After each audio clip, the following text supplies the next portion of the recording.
Hello, everybody. Welcome. This is Fernando, your host from the sellerboard channel. Today, I have a special guest for you. Of course, we only bring special guests for you. We have today Chris Purcell from the agency called Nexus in Seattle, and he has tons of tips for you, Amazon seller. Stick around. See ya.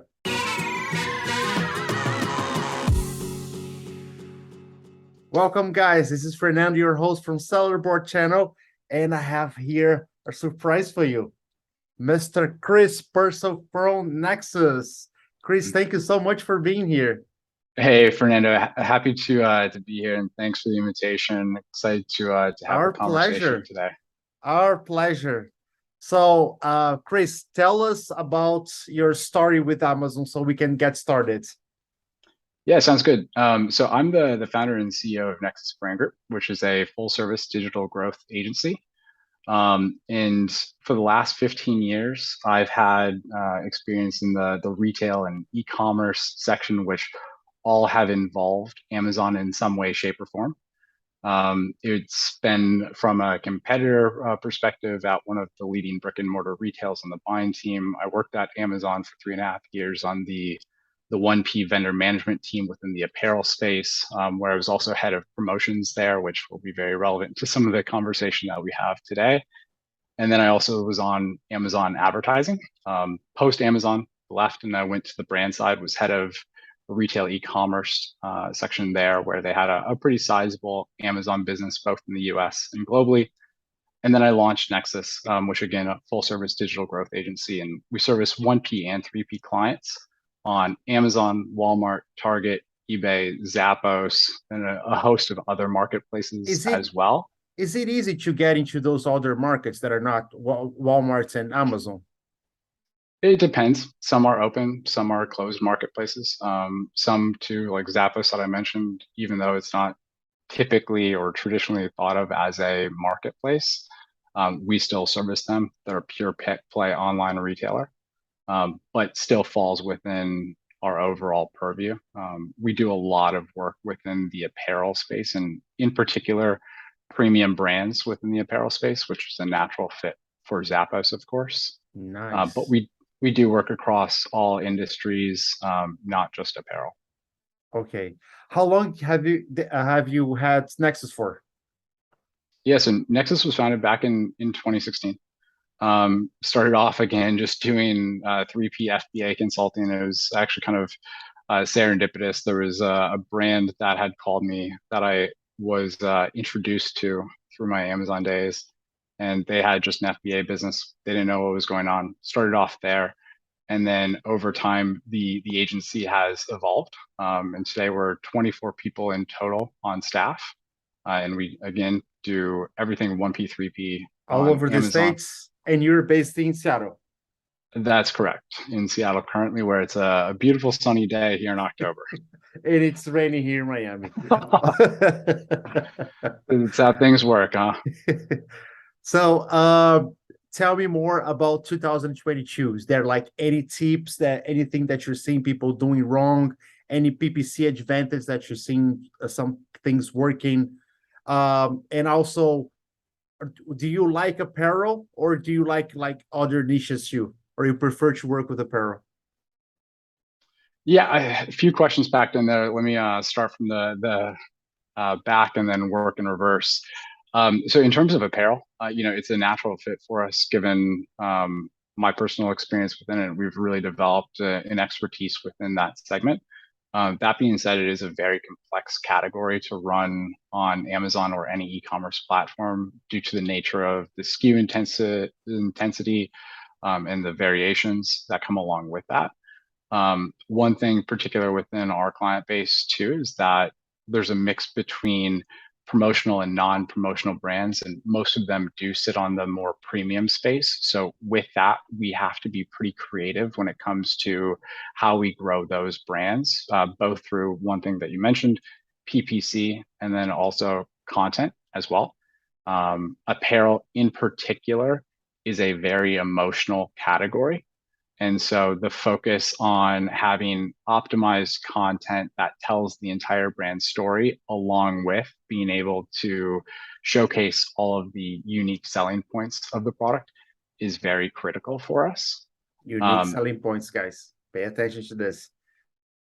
Exactly. It's the small details are what really matters. And from our perspective, what you need to do is replicate the in-store experience that a customer can have, where they can look, feel, and really like get that product experience right then and there and see all of the details on the packaging. You need to be able to figure out how to replicate that online. And it can be down to, let's say, for instance, on this coat, showing the buttons that are on the sleeve, showing that they're functional or not functional. And that can make a big difference in the customer experience. Are you handling the design of the products too, or do you leave that to your clients? We'll advise on it. So most of our clients are kind of full scale, either manufacturers or brand houses. They'll probably have a product design team. Where we come in and provide that advisory service is when they need to see what's working really well across e-commerce generally. We have a whole host of tech stack partners that we work with that allow us to be able to better understand the competitive landscape out there. And then with that, we can see what are the top sellers, what are those features and benefits that customers really value on those products, and then bring that back to our clients so then they can apply their expertise on top of that information. Nice. Nice. So how apparel has been doing this year? it's candidly at a total level of Amazon, it's been pretty rough.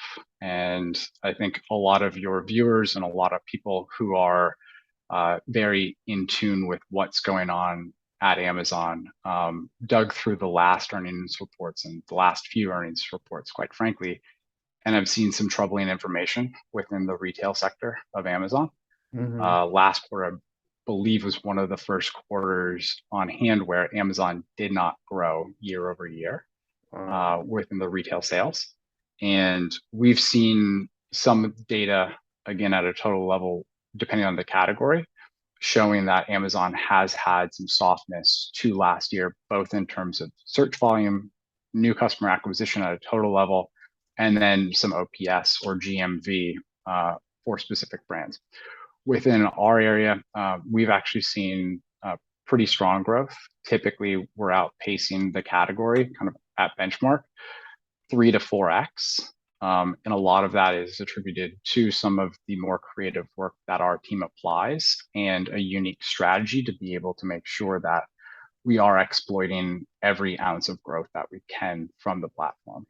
Nice. Do you have like a common mistake that you've seen sellers making this year, or not taking advantage of something new?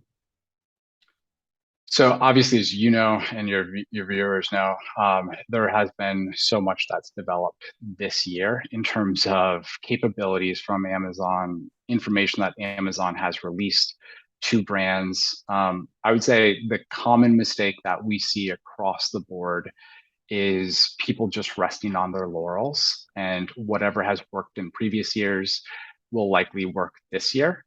Everyone knows that retail and e-commerce in particular is a highly evolving space.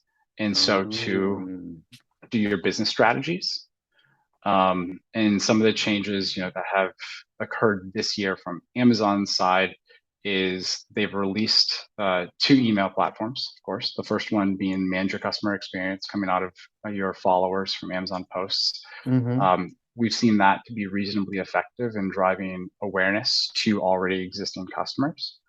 More recently, they've released the larger scale email platform where you can now reach out to customers that aren't just your followers, that are segmented into 3 main groups. Is it available already? It is available as long as you meet the qualifications for it. Oh my God, you got to try that. Yeah. So it's pretty interesting, and I think it's really interesting as well how Amazon is kind of repositioning a lot of their capabilities to compete directly with direct to consumer capabilities. Whereas in the past, you've been solely reliant on some of the levers that Amazon has made available to the brands. And then another capability too that I've got to say is one that's really interesting is Stream, the API that Amazon released. So then you can see hourly Hourly PPC. bids. Those are good. Very interesting data. Very Yeah, interesting data. but it's too bad it's only for sponsored product yet, right? True, true. Those that have access to Amazon Marketing Cloud, obviously you can't see just your hourly data, but I think kind of going along the lines with more data becoming available, especially when it comes to the full funnel of advertising on Amazon, that has been a very interesting platform to be able to understand the Amazon consumer journey better.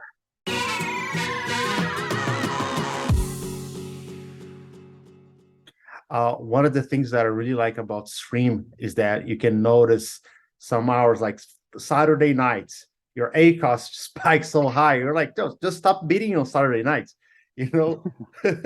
And you can do It, that now. I always tell it to our clients in terms of traffic patterns, and now with Stream being available, you can tell a lot about the social behavior of Amazon customers by looking at hourly data. Because to your point, on Saturday night, you'll typically see a higher ACOS, see lower traffic. It's because everyone wants to go out and socialize, right? And then Sunday, they start a little bit later. Yes, correct. Yes, that's so cool. All right, let's talk about Prime Day. What do you Talk have about for Prime us? Day. How was Prime Day? What do you think about it? How was it compared to the first one this year, the last year's? Yeah, so really interesting data out of Prime Day this time. A couple of observations just at a top level. We saw a mixed bag in terms of overall results, in terms of our own client base. And some of the differences that we saw definitely were related to whether the brand was promotional or not promotional. This Prime Day in particular, relative to previous Prime Days, we saw a higher elasticity when it came to price. So the more promotional brands were, the better the Prime Day they had. And generally, I think everyone can assume that that should be true as a relationship. This one just seems to be a bit more exacerbated. Other observations, again, just at a top level, the impact of Prime Day just on growth to last year, or the fall Prime event, I should say, had the same impact as Prime Day #1 this year in terms of year-over-year growth. So pretty interesting to see from that aspect. And then at a total level from Amazon, I think some really interesting observations that probably a lot of people have noticed is that deals are lasting longer on Amazon. So historically, you would typically see a different set of deals running on day one and on day two. But right now, a lot of day one deals are bleeding over into day two. And that may be a function of overall inventory position at Amazon or at the seller level. It may also be customer demand, but it could also be Amazon's just buying more into these deals themselves. And so those deals are lasting. Cool. Cool.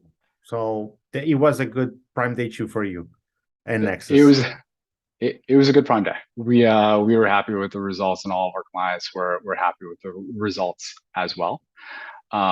Internally, the expectations that Amazon had communicated to us is that Prime Day, the fall Prime event, was going to be 60 to 70% the volume of Prime Day #1.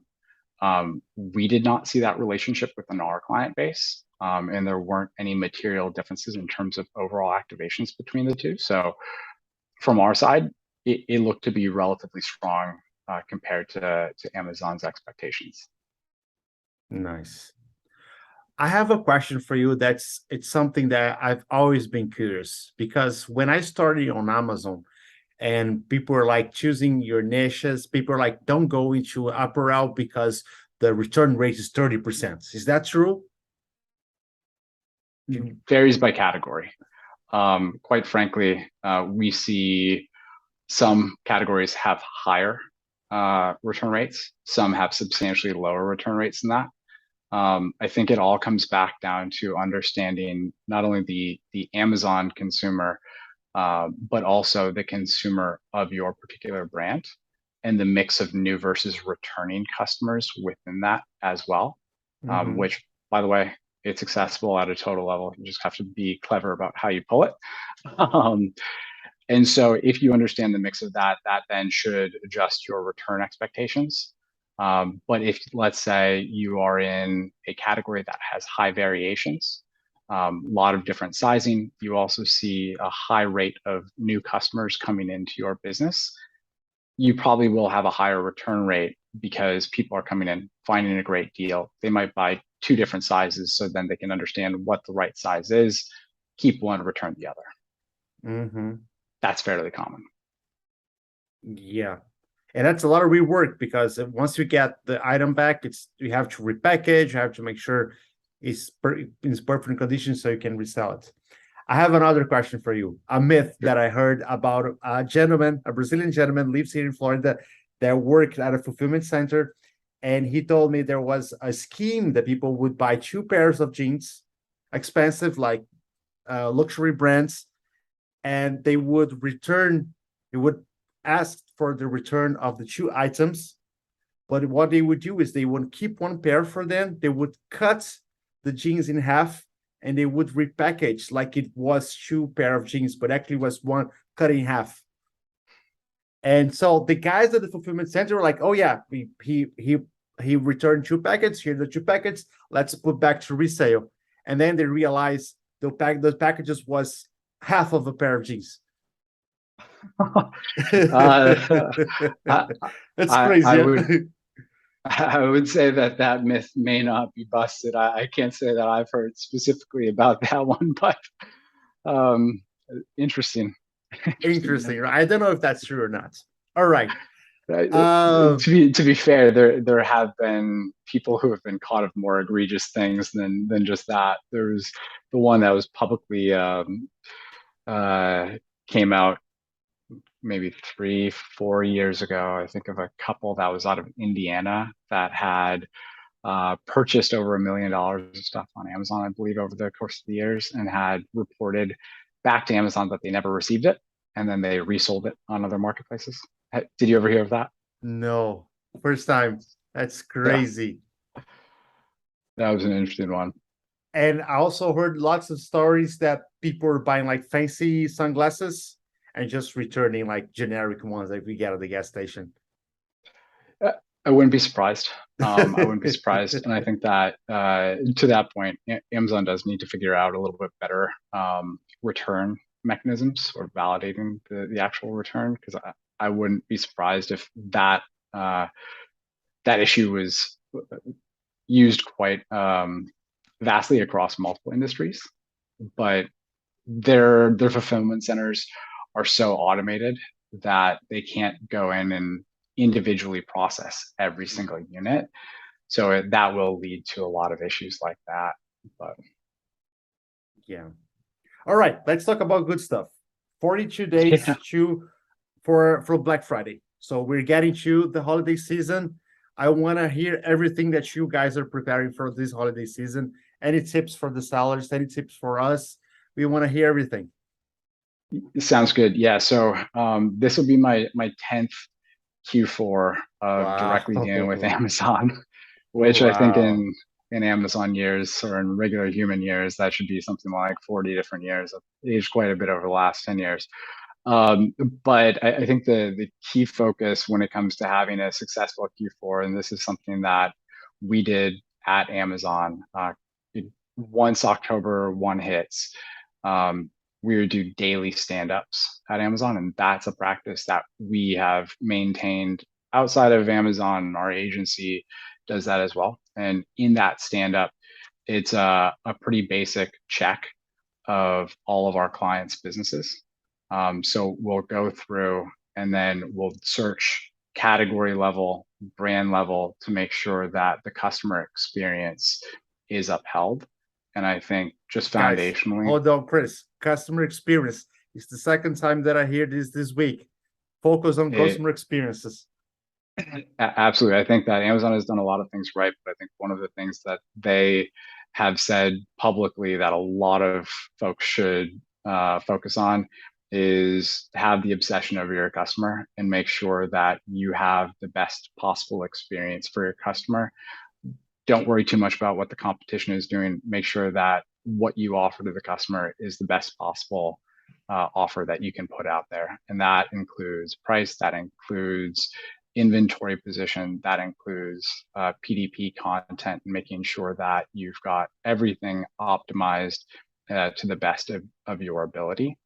But so back to it, making sure that on a daily basis, your customer experience is very, very strong. Have all your variations put together, make sure that titles are accurate, bullet points are all there. If you have access to A+, and especially now A+ Premium, which people should be pushing quite hard on now that it's free, make sure all of that is published, make sure all of that is looking really good.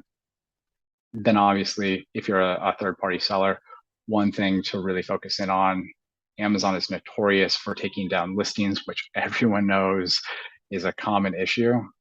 So check your stranded inventory, check your suppressed listings reports, and then action those as quickly as possible. And another hint out there for anyone who doesn't have a really strong project management software, get on that as soon as possible if you have a large business, especially with multiple people involved in it. That way you can easily communicate any sort of issues to multiple team members and then track the progress of it. There's a lot out there. We use Notion, which, have you heard of that, Fernando? No, I have not. Notion is, I think they're 4-5 years old. They're a great solution, especially if you have a ton of different workflows like us. There's other ones out there that are a little bit more prepackaged, like Asana, Trello, Basecamp, that people really know and love. But for us, we found Notion to be a really good platform to be able to track all workflows. So make sure you've got that. And the big number right now to keep in mind, I think it's 60, I lost it. I had it, I think 64, 69 actually, sorry, 69 days until December 22nd. And December 22nd is an important day because that is going to be the last day of Prime shipping. Exactly. And then everything falls off of a cliff. That's when I can get some peace of mind. I'm like, okay, now I can rest a little bit till the end of the year. Officially, the year is over. Yeah. On the 23rd. That's the new year for everyone who's involved on Amazon, right? Yeah, exactly. Yeah. But yeah, so you know, make sure that foundationally you've got the PDP quality up to snuff. Another thing, obviously, inventory is so critical. Amazon right now will be starting to switch their FCs to process more outbound than they do inbound. So I'm sure everyone who uses FBA out there, you've experienced the delays of getting your FBA shipments picked up, received, and processed. What we do is we will front load all of Q4 as much as possible into October. That way, the only replenishment that we have in November and December, just small fill-ins. That way we can mitigate any sort of supply chain risk. Very good tip. That's a very good tip.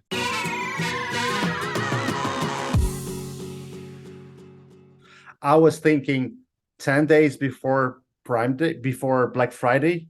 Now I know I'm doing bad things. I'm supposed to have more cargo before. Yeah. So thank you for that tip. Of course, and I'm sure.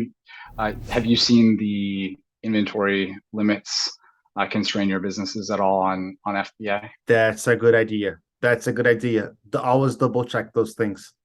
That's a good idea. Like that.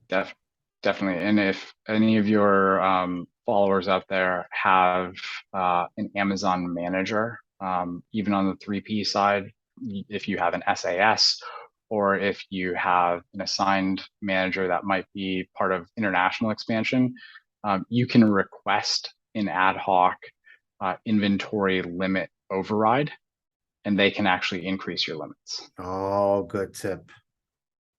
So That's very good. that can be really Especially useful. when you have access to that inventory rep, when you are big brands, they can do that for you for sure. That's a very good tip. Love it. Absolutely. And they can only do that once per week. So make sure that when you do submit the request, once it gets processed and once you see the increased limit, make sure the shipping plan is ready to be processed as soon as possible, and get it into a shipping or in transit status. So that way it'll maintain your inventory limit. So inventory, obviously another really big thing going forward. And then ads, we should transition over to ads, but over there, make sure that you have sufficient budget. I think Fernando, you probably communicated this one more than anyone out there, that you have to make sure that your budgets are good going into Q4, because if you don't have sufficient budget, you're not going to get any eyeballs on the product, right? Of course, yeah. And I guess you and your clients are already working with a system that adjusts budgets, especially on Q4, so we don't have that problem to run out of out of budgets like on December 3rd or November 24th. So that's the good thing about having an agency like Nexus working on your things.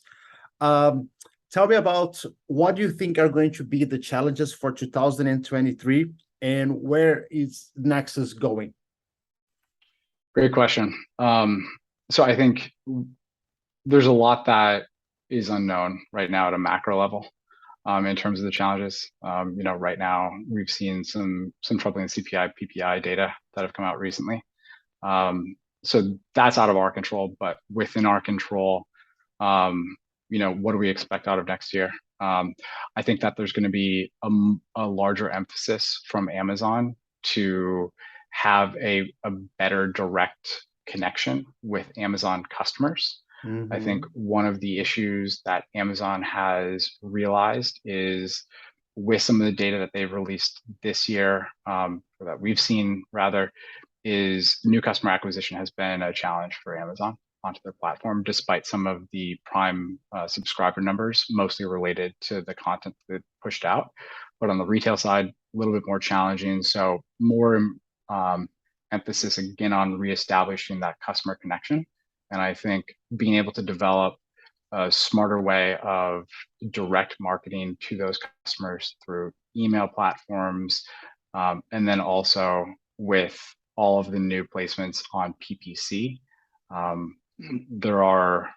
can't talk about these publicly, but there are some new video placements that are coming out that are very exciting. They're going to the top, right? People are seeing that.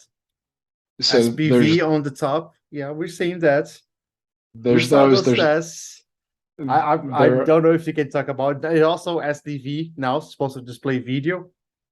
SDV, and then the top of search placements are a couple of the ones that are publicly available. There's other ones that are in closed betas right now, Nice. that they're making people sign NDAs on. And so I can't talk about those ones, but so I think video, obviously, that is becoming much, much more important on Amazon. They are moving video to top search, as you mentioned. They're doing SDV. They're making multiple placements for video. So Amazon is seeing success within that. I think that's something that all brands, all agencies, all sellers need to focus on as well. Engagement rates and conversion rates on video are very substantial. Email marketing, obviously, I think that'll continue to evolve. Us as an agency, we're focusing on all of that, but we are also focused on what's happening outside of Amazon. Walmart is making a lot of developments within their own e-commerce platform. They've been challenged to date. I think they'll still continue to be challenged at the pace with which they develop things. Typically, whatever you see launch on Amazon, 5 years later, you'll see it on Walmart. But they need to make changes to their business to be able to really get aggressive in this space. And Target is one that, if anyone is able to get access to Target Plus, I suggest that they look into that. It's a very successful marketplace with a ton of opportunity. Nice. Yeah, I guess, yeah, we just have to go there, even though I don't see a lot of volume yet, but I guess it's growing to become something. So from our observations of Target Plus, just to put in perspective, we had one client who had been operating on Walmart for 4 months prior to launching on Target Plus. Their first month on Target Plus was larger than the 4 months on Walmart combined. Wow, nice. Is Target like easy to join? Can you just like fill in the form and start, or do you have to be pre-approved? You have to be pre-approved, so there is kind of a sell-in process if you connect directly with one of their category managers. Otherwise, if you're working with an approved either reseller or integration provider, then they can submit an application on your behalf, and then you can get onto Target Plus. Nice. Nice. Chris, last question for you. How do people contact you? If people want to know more about the service that you provide, Nexus provides, how do they contact you? Awesome. Yeah, so you can check us out on our website. We've got to contact us directly through there. The website is www.nexusbrandgroup.com. If you'd rather connect directly over email, our inbound is hello@nexusbrandgroup.com. It's a managed inbox, and we'll get back to you within 12 hours of scheduling a time for us to go through, learn more about your business, tell you more about what we do and the value that we think that we could add to your business as well. Nice. Thank you so much, Chris, for your time. Hey, Fernando, it was an absolute pleasure chatting with you and all of your followers. Thanks for having me on. And to everyone out there, it's a pleasure. Happy Q4 and good luck selling. Yes, all right. Thank you so much, ladies and gentlemen. This is Chris Purcell from Nexus. Thank you.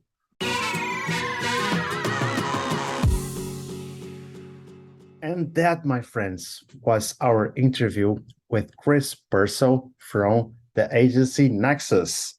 What you have to do right now, you have to go to sellerboard.com right now. If you are an Amazon seller and you need to keep control of everything Amazon, your expenses, your profit, your P&L, your PPC expenses, your email follow-up, everything that your inventory, everything that you need to run your Amazon business, you go to sellerboard.com right now, click on demo and start playing with the software. If you like it, you can sign up and you can start manage your accounts in just one place. You can give access to your team, to your clients, to everything.